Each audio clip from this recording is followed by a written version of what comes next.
Greetings, this is Griff Ruby, the Nostalgic Catholic, with another installment of Isaac Asimov's short story reviews.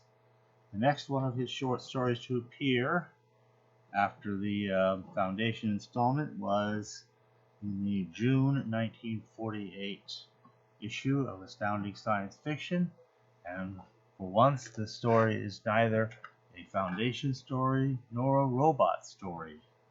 It is in fact titled No Connection, and here it is listed in the table of contents.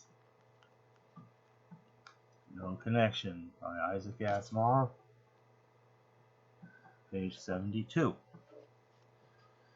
So, in this case, there doesn't appear to be any discernible difference between the version of the story as originally published and that which is contained in the early Asimov. The story text seems to be, as far as I can tell, the same.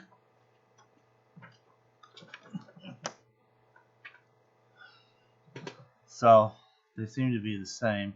There is, of course, the usual publisher's squib at the beginning and some artwork, which don't find their way into the early Asimov. So let's take a look here. This one pertains to these bear-like beings who are sentient, and I guess the idea is this is so far in the future that some kind of bear has evolved into a sentient species, even capable of discerning things about the past of the Earth and science and all sorts of other things. So they look like bears, but you see this one guy, he's smoking his pipe, but he's a bear, and he's visited by another bear. He's probably some kind of archivist. You notice he's got a record, literally a phonograph record, like a vinyl LP, a bunch of books and so forth, and even a wonderful looking antique telephone, which wouldn't have been antique when this was published, I'm sure. So, at any rate, there's a little blurb associated with that. I'll read the blurb. It says, Kipling's Fuzzy Wuzzy was no bear, but perhaps if he had been a better answer than violence and death would have been found. Oh, and if he had been a bear, a better answer than violence and death would have been found if Kipling had been a bear too. Can't bear this, but okay. And they meet up with another bear, kind of a skinny, underweight, but highly intellectual bear. You see him here. He's also kind of a student of paleontology and sociology and chemistry and other things. Apparently he's very well read. He also seems to have a fascination for skulls. If you notice, he's got a lot of different skulls, human and various other animals. So let's see, I think that's it for the pictures. Yes. Now, so I think we can dive straight into the story itself, since I think we can assume the text is the same as early Asimov. It was an important thing not to change the text, other than maybe the most trivial typographical changes and the like. So, you have these bears. It's a future society. They're in America, and they have these bones of these very primitive creatures with large craniums that must have been intelligent, but they've been dead so long that nothing seems to remain of their intelligence. I'm talking humanity as we know it now. We're all just fossil remains that have, been dead for tens of thousands of years, or who knows how long. So,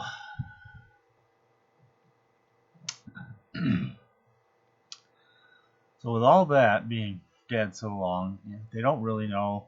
And this one particular bear named Raph, and he's got a son with the same name, and it's not always clear whether they're talking the father or the son, but that's not really very important. Anyway, a intelligent bear named Raph, who has a certain undue fascination with the primitive humanoid type creatures on the Earth, has learned that apparently on the other continents across the sea, thousands of miles away, so theoretically it shouldn't be any different, there are these creatures called Ecas. that have an awful lot in common with humanity could very reasonably and properly be the living descendants of humanity. Um, we also meet up with some interesting subjects regarding radioactivity, carbon dating, uranium fission, even plutonium and neutrons and so forth get mentioned. And so let's put this all together into a bit of a story. So he wants this. He's kind of a sociologist, archaeologist kind of person, anthropologist, if you will, studying these weird primitive beings.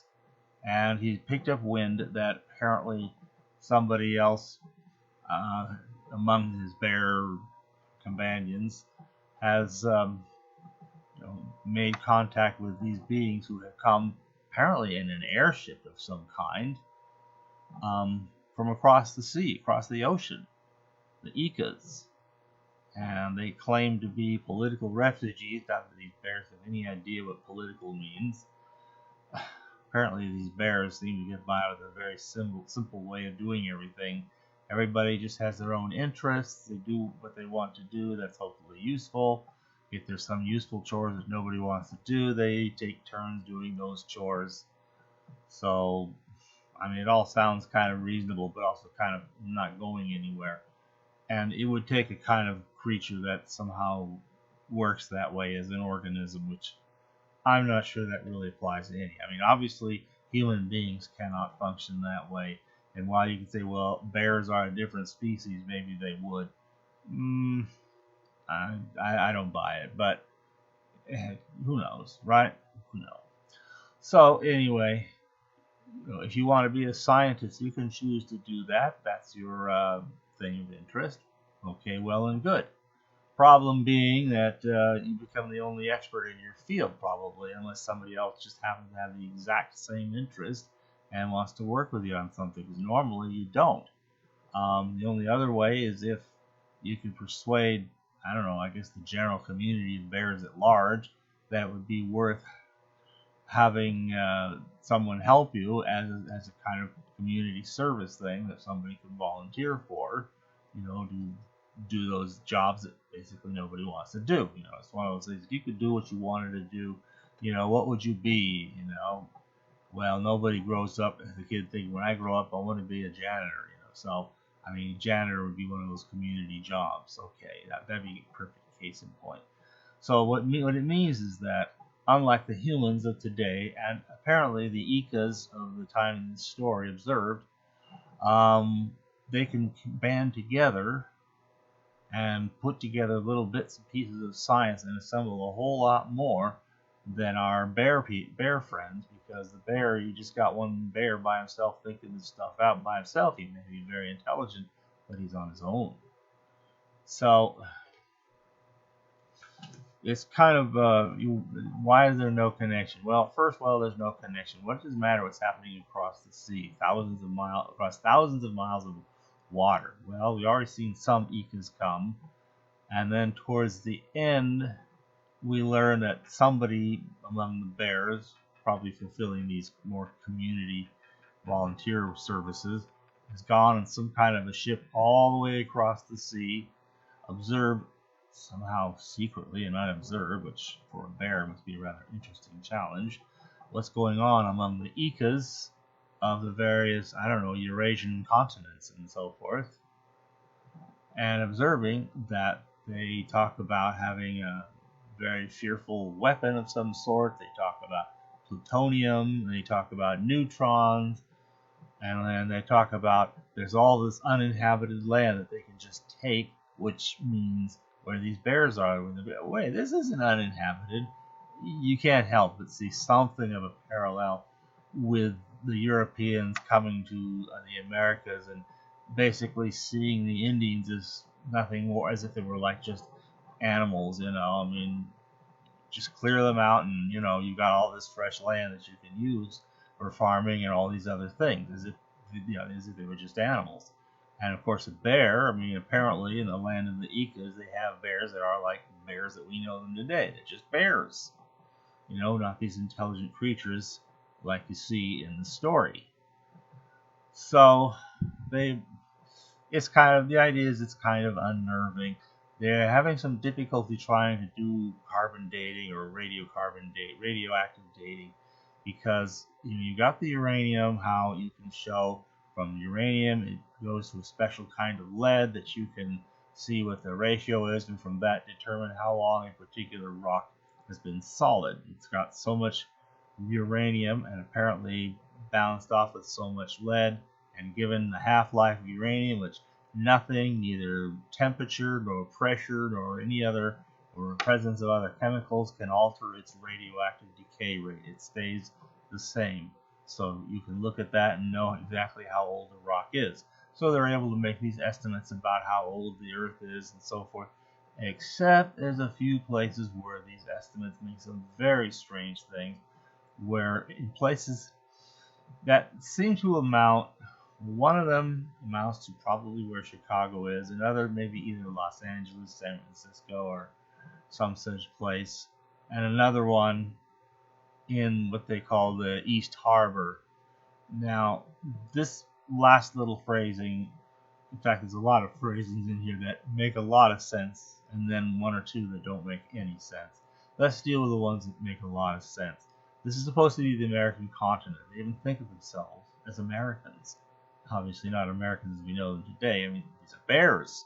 The whole bear, society, such as it is. More social and less tending to band together.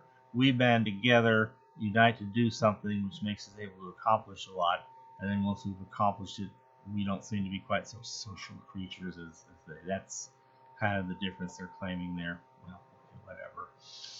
But you have some familiar words. There's the Joaquin Valley, obviously a reference to a central part of California. There's a reference to the Greater Lakes, obviously a reference to the Great Lakes, where, among other things, Chicago and maybe some other big cities are found. Then there's the mentions of the East Harbor. Now, if you're living in Boston, which Asimov was at this time when he wrote this, the East Harbor is, right there off the, it's the water there, right off the coast of Boston, basically. The harbor, as they say in Boston accent. So, and apparently, soil sample, fossil record, whatever, from these areas, the radioactivity was all wrong and weird and so forth, and calculating that somehow these bones must be trillions of years, 80 trillion, 100, 500 trillion years old.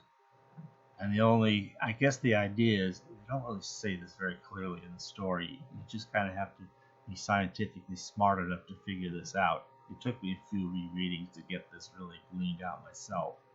Apparently, these would be places where atomic bombs landed, creating a great deal of radioactivity, and obviously where the radioactivity has been so spread around, all the usual radio dating methods just become inapplicable, and you get all kinds of weird, wildly off figures. In other words, apparently, maybe that's what happened to the humans here. They blew themselves all up and died off, apparently, at least in this continent, while apparently somehow they survived on the other continents. So there's a lot of places, Joaquin Valley, the lakes. They even talk about some other animals called chimpanzees, which are kind of similar to these primitive, large cranium fossils, and the Icas. In fact, the one thing I don't know, maybe it's just something I'm not picking up, or some reference. If I just knew what the reference was, it would make all the sense in the world, but it's not making sense to me. Ica. What is that supposed to be? Icas apparently seem to be just descendants of humans more or less as we know them, existing on the Eurasian continent. And they're apparently dangerous. They can fly, they can traverse large distances, they have a keen motivation to cross that ocean and expand into what is, from their standpoint, basically open land. Kill off anything that gets in the way and just move in and start your farms and whatever else you want to do. So, and the bombs apparently to do it, because they even have plutonium and know about neutrons, and they're experimenting with this stuff. So remember, this story is written in the latter half of the 1940s. The atomic bomb is well known. There are still tests being made with them in various places. The hydrogen bomb is under development as well, and hasn't been detonated yet, but before long the first one of those would also be set off. So that would just be huge. And it's easy to picture such bombs just devastating vast areas of the planet. So it kind of creates this sense of, we bears are in trouble. We need to find some way to organize. And it's kind of left open. Will they? Who knows? The story just ends. So it took a few readings for it to grow on me. But in the end, actually, I think it holds up kind of well as a rather interesting story. Kind of a commentary on some of the ways things could go if people aren't more careful and blah, blah, blah. Those are kind of cautionary tales. So I think that's what there is for that. No connection. And again, can people put two and two together, all these different little bits and pieces, and see what's going on? Oh, how can there be a connection? No connection between this and that, right? Or is there? Well, of course, we look back on it, or even somebody in the immediately post-atomic war era could look and say, there's definitely a connection. So, hence the title. So, an interesting story, true science fiction. And like I said, it's not a Foundation story, it's not a robot story. So it really is its own thing. So that's kind of nice to see some different things. That's what I have for that. Thanks for listening.